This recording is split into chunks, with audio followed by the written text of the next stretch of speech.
शारदा पंडित का किरदार कोई एक गिरजा टिक्कू कहानी नहीं कहती, उनके जैसे हजारों महिलाओं की कहानी कहती है जिनको आतंकवादियों ने पहले अपने हैवानियत का शिकार बनाया और फिर उन्हें मार दिया। और मासूम सी उन हजारों बच्चों का सामूहिक किरदार है जिन्हें सिर्फ इसलिए मार दिया जाता है कि उनके नाम के पीछे हिंदू सरनेम लिखा था। तो राधिका मेनन किसी एक पर्टिकुलर लेफ्टिस्ट का कैरेक्टर नहीं है, बल्कि उन सभी लेफ्टिस्टों के सामूहिक कैरेक्टर का आईना है, जिसमें उन सभी के चेहरे साफ दिखाई देते हैं जो देश में रहकर देश के खिलाफ अपना प्रोपेगेंडा चलाते हैं। नमस्कार। द कश्मीर फाइल्स अपने सफलता के झंडे गाड़ चुकी है और रोज नए नए रिकॉर्ड बना रही है। और ऐसा पहली बार हुआ है कि कोई फिल्म अपने दम पर, अपनी कहानी पर हिट हुई है, क्योंकि इसका प्रमोशन कोई रियलिटी शो वाला नहीं बल्कि जनता कर रही है। वो जनता जो थिएटर में जा तो रही है फिल्म देखने, लेकिन जब वहां से निकलती है तो आंखों में आंसू और होठों पर एक दर्द भरी सच्चाई लेकर।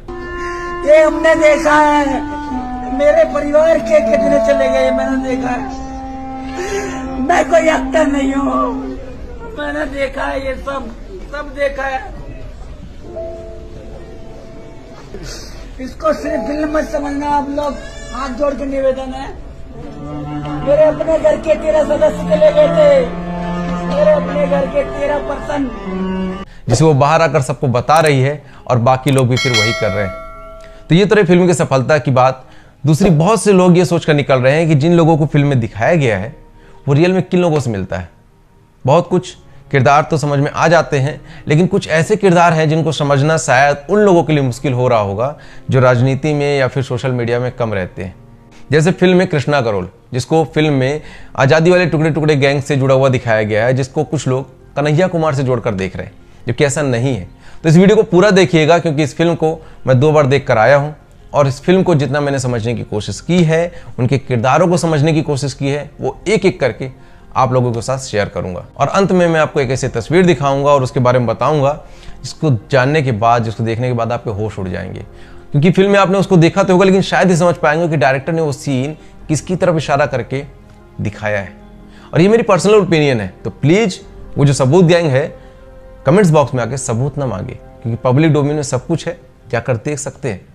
तो सबसे पहले बात करते हैं मिथुन चक्रवर्ती के रोल की। तो उन्होंने उस समय की राज्यपाल जगमोहन जी का किरदार निभाया है, क्योंकि उस समय पे वही एक थे जिन्होंने कश्मीरी पंडितों के लिए लड़ाई लड़ी थी और उनकी मदद करने की कोशिश कर रहे थे। वो लगातार कश्मीर के बिगड़ते हालात पर केंद्र सरकार और राज्य सरकार को बता रहे थे, उन्हें चिट्ठी लिख रहे थे। और ये उनकी लिखी हुई चिट्ठी जो उन्होंने राजीव गांधी जी के नाम लिखी थी, पब्लिक डोमेन में है, उसे पता चलता है। लेकिन जैसा कि फिल्म में मिथुन दा कहते हैं कि पीएम की तरफ से जवाब आता है कि सीएम साहब उनके अच्छे दोस्त हैं, नाराज हो जाएंगे। सुनकर कश्मीरी पंडितों को उन्हीं के हाल पर छोड़ दिया जाता है। कुछ चेतावनियों के बारे में बताता हूं। अगस्त 1988 में घाटी के अंडरकरंट का विश्लेषण करने के बाद मैंने कहा था कि संकीर्ण और कट्टरवाद का ढोल पीटने वाले लगातार काम कर रहे हैं, तोड़फोड़ बढ़ रही है, बॉर्डर पार होने वाली घटनाओं का साया घाटी पर पड़ रहा है, घातक हथियार आ रहे हैं। यह भी 1988 में बता दिया गया, लेकिन राजीव गांधी और उनकी सरकार ने कुछ नहीं किया। और अब आते हैं अनुपम खेर के पुष्कर के कैरेक्टर पे। तो पता ही है कि अनुपम खेर कितना रियलिस्टिक एक्टिंग करते हैं बड़े पर्दे पर, लेकिन जैसा कि उन्होंने इस फिल्म में कहा है कि इस फिल्म में उन्होंने एक्टिंग नहीं की है, अपनी आत्मा निकाल के रख दी है। ये कैरेक्टर आपको शुरू से लेकर अंत तक रोने पर मजबूर कर देगा। लेकिन पुष्कर नाथ के जब रियल कैरेक्टर की बात करें तो रियल में कोई एक कश्मीरी पंडित का कैरेक्टर नहीं है, ये सभी उन कश्मीरी पंडितों का सामूहिक कैरेक्टर है जिन्होंने उस नरसंहार को झेला है, उसके दर्द को झेला है, 370 को हटाने के लिए लड़ाई लड़ा है और 32 सालों तक न्याय की लड़ाई लड़ा है। उन सभी कश्मीरी पंडितों का एक सामूहिक कैरेक्टर है पुष्कर नाथ पंडित, जिसको अनुपम खेर ने बाखूबी निभाया है। और बात करें उनके बेटे की, जिनको आतंकवादी मार देते हैं जब वो चावल के ड्रम में जाकर छुप जाते हैं, तो उनका असली नाम है बाल किशन गंजू, जो अपनी जान बचाने के लिए चावल के ड्रम में छुप जाते हैं, लेकिन उनके ही पड़ोसी के दिए धोखे की वजह से मार दिए जाते हैं।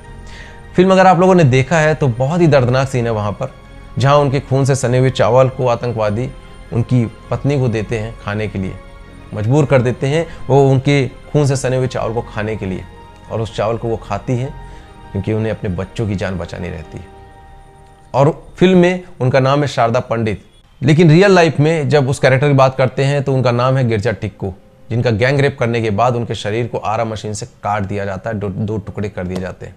कहा जाता है कि वो समाज सेविका थी, लेकिन शारदा पंडित का किरदार कोई एक गिरजा टिक्कू कहानी नहीं कहती, उनके जैसे हजारों महिलाओं की कहानी कहती है जिनको आतंकवादियों ने पहले अपने हैवानियत का शिकार बनाया और फिर उन्हें मार दिया। उन हजारों महिलाओं की कहानी कहती है शारदा पंडित का कैरेक्टर। और अब बात करते हैं कृष्णा की, जिसे दर्शन कुमार ने निभाया है, जिसे कुछ लोग कन्हैया कुमार से जोड़कर देखते हैं, तो ऐसा बिल्कुल नहीं है। कृष्णा का किरदार एक ऐसा किरदार है जो एक नैरेटिव, एक विचारधारा की जाल में फंसा है। उसने अपने दादा से कश्मीरी पंडितों के नरसंहार की कहानी भी सुनी है और आज के माहौल में प्रोपेगेंडा फैलाने वाले लोगों की कहानी को भी सुनता है। जरा सोचिए, कश्मीरी पंडितों के नरसंहार की सच्चाई सामने आने में 32 साल लग गए, तो सोचिए इसको छुपाने वाली लॉबी की ताकत कितनी बड़ी रही होगी। और इस लॉबी में आजकल के बच्चे कैसे फंस जाते हैं वो इस फिल्म में दिखाया गया है। लेकिन कैसे उस नैरेटिव के जाल से निकलना है, कैसे बचना है, वो फिल्म में कृष्णा के किरदार के माध्यम से बताया गया है। लेकिन सच में शायद ही ऐसा होता होगा, क्योंकि जो कॉलेज का फिल्म में नाम दिखाया गया ANU, वो रियल में क्या नाम है उसका आप सभी लोगों को पता है। और उसमें टुकड़े टुकड़े गैंग कैसे अपने विचारधारा को बढ़ाता है, कैसे एक नैरेटिव का जाल फैलाता है और क्या क्या उसने किया है पिछले कुछ सालों में आप लोगों ने देखा होगा। लेकिन फिल्म में जो बिट्टा कराटे का किरदार है वो रियल लाइफ के फारूक अहमद दार से लिया गया है, जिसे चिन्मय जी ने बाखूबी निभाया है। लेकिन इस फिल्म में चिन्मय जी बिट्टा कराटे और यासीन मलिक के 2 लाइफ कैरेक्टर को एक रियल लाइफ में निभाया है। और बिट्टा कराटे कौन है और यासीन मलिक कौन है ये शायद अब आप लोग को बताने की जरूरत नहीं है, आप सब लोग इतने दिनों में जान ही गए होंगे। लेकिन शॉर्ट में फिर भी बता देता हूँ कि बिट्टा कराटे कश्मीरी ही था जो पाकिस्तान में जाकर आतंकवाद की ट्रेनिंग लेता है और कश्मीरी हिंदुओं का कत्लेआम करता है। हमेशा पिस्टल से ही मारते थे या AK-47 से भी मारते थे? AK-47 से हम सिक्योरिटी वालों पर एक्शन फायरिंग करते थे।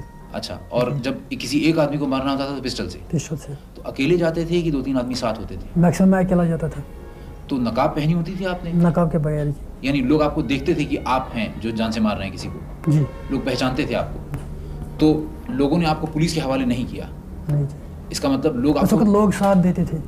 और यासीन मलिक JKLF आतंकवादी संगठन का वो सरगना था जिसके ऊपर स्क्वाड्रन लीडर रवि खन्ना समेत 4 वायुसेना अधिकारी को मारने का आरोप लगा था। लेकिन हमारे देश की मीडिया उसे हीरो बनाकर उसका इंटरव्यू लेती रही और इसलिए फिल्म में समय की पाबंदी कारण दोनों कैरेक्टर को एक करके दिखाया गया।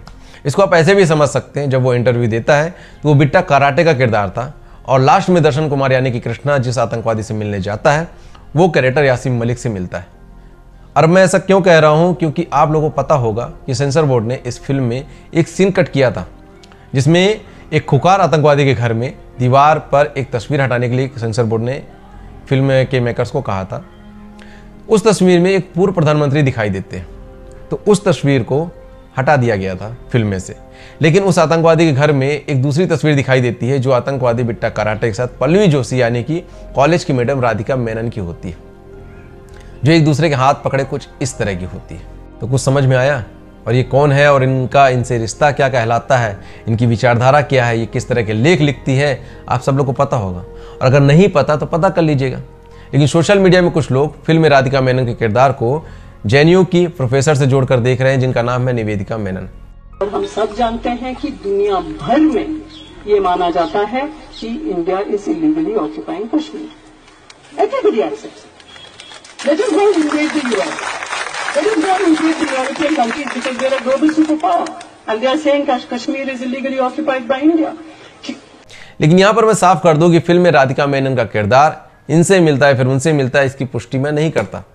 क्योंकि जैसे फारूक अहमद दार और यासीन मलिक को मिलाकर एक किरदार तैयार किया गया, वैसे ही राधिका मेनन का किरदार उन सभी लेफ्टिस्ट का सामूहिक किरदार है जो खुद को ज़्यादा पढ़ा लिखा, सो कॉल्ड सेकुलर और बुद्धिजीवी कहता है। और आई थिंक आप लोग समझ गए होंगे कि फिल्म में जो रियल कैरेक्टर है वो किसी एक कश्मीरी पंडित के रियल कैरेक्टर की कहानी नहीं है, बल्कि उन रियल 5 लाख कश्मीरी पंडितों की कहानी है जिनके ऊपर अत्याचार हुआ है, जिनका नरसंहार हुआ है, जिनका पलायन हुआ है। फिल्म में किसी एक शारदा पंडित या गिरजा टिक्कू की कहानी नहीं है, उन हजारों औरतों की कहानी है। और शारदा पंडित उन हजारों औरतों का सामूहिक कैरेक्टर है जिनके सिर्फ जिस्म को गोली नहीं मारी गई थी, बल्कि उनकी आत्मा तक का बलात्कार किया गया था। और मासूम सिवा उन हजारों बच्चों का सामूहिक किरदार है जिन्हें सिर्फ इसलिए मार दिया जाता है कि उनके नाम के पीछे हिंदू सरनेम लिखा था। बालकृष्ण गंजू जैसे सैकड़ों लोगों को हिंदुस्तान का एजेंट बताकर सिर्फ इसलिए मार दिया जाता है क्योंकि मारने वाला कश्मीर को हिंदुस्तान का अभिन्न अंग नहीं मानता था। और हमारे देश में बैठे राधिका मेनन जैसे लोग उस नरसंहार को एक झूठी कहानी बताकर उस पर राजनीति की रोटियां सेकते रहे। राधिका मेनन जैसे लोग हमारे देश के बच्चों को यह बताते रहे कि कश्मीर इस भारत का हिस्सा है ही नहीं, जो अक्सर आतंकवादियों बलात्कारियों के मानवाधिकार की दुहाई देकर हमेशा भारत को तोड़ने की बात करते रहे। तो राधिका मेनन किसी एक पर्टिकुलर लेफ्टिस्ट का कैरेक्टर नहीं है, बल्कि उन सभी लेफ्टिस्टों के सामूहिक कैरेक्टर का आईना है, जिसमें उन सभी के चेहरे साफ दिखाई देते हैं जो देश में रहकर देश के खिलाफ अपना प्रोपेगेंडा चलाते हैं। और अभी तक अगर आप लोगों ने फिल्म नहीं देखी है तो जाकर इस फिल्म को देखिए और लोगों को बताइए कि ये फिल्म देखना क्यों जरूरी है, खासकर युवा वर्ग इस फिल्म को जरूर देखें। और इस वीडियो को ज़्यादा से ज़्यादा लोगों तक शेयर कीजिए, वीडियो में कमेंट्स कीजिए, और अपने चैनल पर मैं कश्मीरी पंडितों की कहानी उन्हीं की जुबानी पार्ट 3 लेकर जल्द आने वाला हूँ। तो चैनल को सब्सक्राइब कर लीजिएगा, साथ में बेल आइकन को भी दबा लीजिएगा। मिलता हूँ जल्द नए वीडियो में। जय हिंद, वंदे मातरम।